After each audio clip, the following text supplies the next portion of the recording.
Hello everyone, let's have ourselves a chat. I'm John from Rusty Chains, and today our chat is about the armor system of Payday 3. Armor is one of the most talked about aspects of the game's design. Opinions of it range from controversial to pretty negative. Even the members of Rusty Chains, who conceptually enjoy the game's more difficult, attrition-based nature, dislike the armor system. But why? After a lot of discussion about it, we are of the opinion that the armor system is the most fundamentally damaging aspect of Payday 3. The game's core design is incredibly flawed, yes, but many of these problems can be traced back to, or are exacerbated, by the armor system. For those unaware, the armor system in Payday 3 usually works as follows. Armor is a finite resource, unlike Payday the Heist or Payday 2, where it recharges over time. Payday 3's armor bar is divided into 2 to 4 pieces, depending on which armor you have equipped. Armor takes what is called trauma damage, which is where a part of the damage you take will never regenerate. This is becoming a common system in co-op games, most prominent in Back 4 Blood or the Fat Shark Warhammer games. To restore lost armor, you need to use an armor bag to replace a missing piece of armor, or an armor repair kit to repair trauma damage lost to a partially missing piece. When your armor is completely broken, it can't regenerate. This means you'll be taking constant health damage until you find an armor bag. Given that you have very little health, it gets chipped away pretty quickly and then you die. This was completely intentional, as the developers have described Payday 3 as death by 1,000 cuts, with the goal of punishing players who don't create a perfect heist by getting in and out as quickly as possible. The problem with this philosophy is that it isn't necessarily as fun. Payday 2 allowed players to stay in heists for theoretically infinite amounts of time, and players enjoyed remaining in the heist for 20 or 30 minutes. In Payday 3, this isn't really an option. Heists are designed to punish players for remaining longer than 15 or 20 minutes. This results in having to speedrun heists without your resources. And it is a bold strategy to punish people for trying to play your game for extended periods of time, especially when the previous entry in the series was an arcade shooter where you could kind of brain off and spend some time going around in a heist. My friend Peacemaker, who is another Payday moderator, has begun calling the armor an allowed fun meter, and your enjoyment of the game is decided by how much of the meter you have left. Personally, I agree with him on this and have started calling it that as well. This isn't simply because it makes fighting and holding onto your resources harder. Like I said at the start of the video, the armor system's issues permeated throughout the entire game and played a big part in Payday 3's early failures. In past videos, I've said Payday 3 is extraordinarily hostile to the player. While this isn't true for every aspect of the game, like player stats being hidden, I do believe that the majority of Payday 3's anti-player design can be traced back to this trauma-heavy armor system. Allow me to provide some examples. The much-maligned Wi-Fi circles, the little capture points you need to stand in on roughly half the heists in the game. These are manageable, but a bit boring in stealth. In loud, however, these are just a pain. You're almost certainly going to take some degree of damage while you're locked in place. This damage, in turn, creates armor trauma and reduces your allowed fun meter, bringing you out of the fight faster. If you want to put a resource tax in your attrition shooter, fine. But for it to be fair, it needs to come from playing poorly or taking unnecessary risks. Forcing people to give up some of their singular, most important resource progress the mandatory objective is just not fun. I'd also like to look at something not necessarily in the gameplay, but of critical importance to any game experience. We at Rusty Chains feel strongly about thematic cohesion. The way elements come together to make a complete experience is key.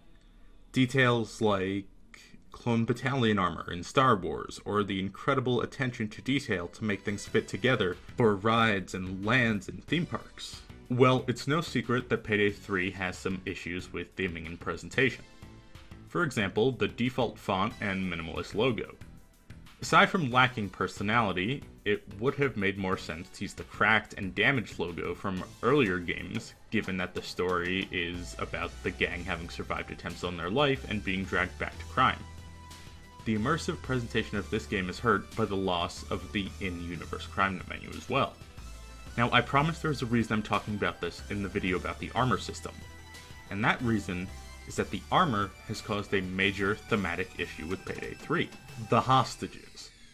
In previous games, hostages were used to barter for player respawns.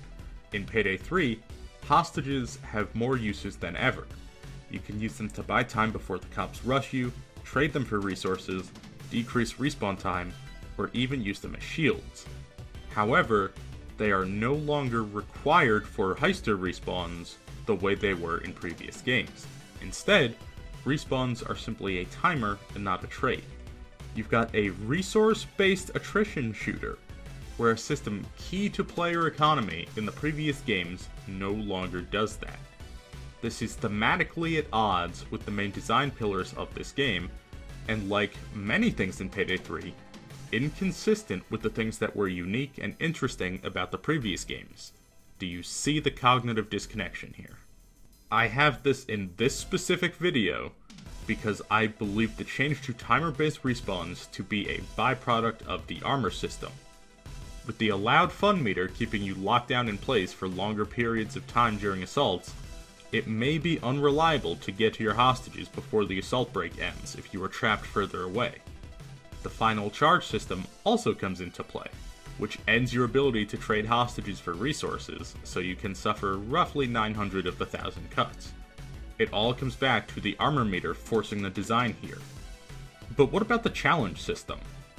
When progression in this game was designed from the ground up around challenge systems, having an armor system that makes it punishing to spend more time in the heist just makes it harder to earn that progression.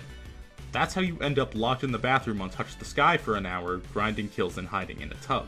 And I mean that with no disrespect to the people who use that strategy, hi Noli, because the game itself necessitated it. Other balance difficulties include the skill system.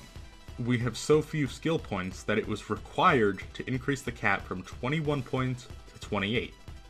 This was largely to offset that so many skills in the tank tree were mandatory investments due to the armor system. However, many people are still bringing armor skills, thus creating a big power gap where the game is too easy due to people having armor and then also a full build.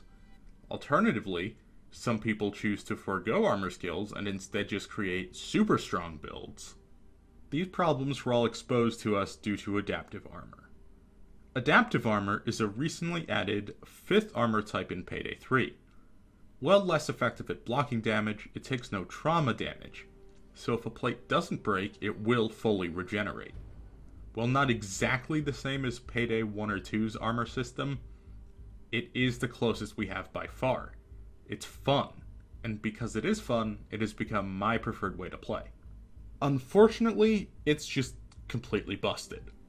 While making the game more in line with what the community is used to and wanted, the rest of the game systems were not equipped to deal with adaptive armor. Very Hard and Overkill have become something of a breeze due to the cops not gaining much to compensate around the allowed fun meter becoming functionally infinite.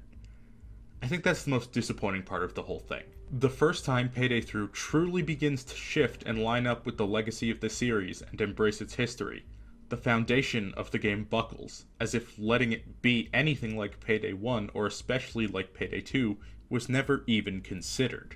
Let's look at Overheal, for example, the system where you could pick up extra medkits and consume them to gain additional health. This was added with the intent of creating an alternative playstyle to armor, partially due to the backlash of the restrictive nature of the system. The problem is a playstyle all about gathering resources forces micromanaging in real time, which is less fun. But to compensate for that, there were skills added to get more resources to make the playstyle more viable. That resulted in this clip that fellow Starbreeze partner Mario in a top hat was kind enough to let me use in this video. In Payday 3, it's all about managing resources and making sure that you have the right amount of items and you focus on what you need in the moment. you make sure to not want to. You don't want to deploy anything if you don't need it in the moment. You might run out. You might have to micromanage your resources. You might run out. Look at that DLSS blur. Oh. So, you know, I do not know why the fuck this was allowed to happen. I don't even know. All of this happened because we changed the armor system. Yep. That is correct. That is the. Without that, this wouldn't have never needed to have ended up being an issue, because you'd never have overheal because you wouldn't have demand for.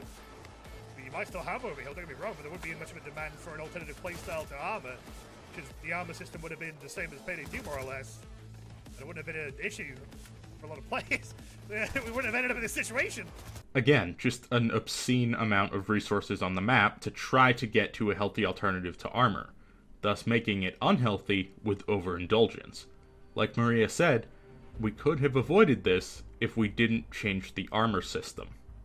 So to bring everything around and wrap it all up, the adaptive armor and overheal have proven how narrow-minded the development process for the original armor was.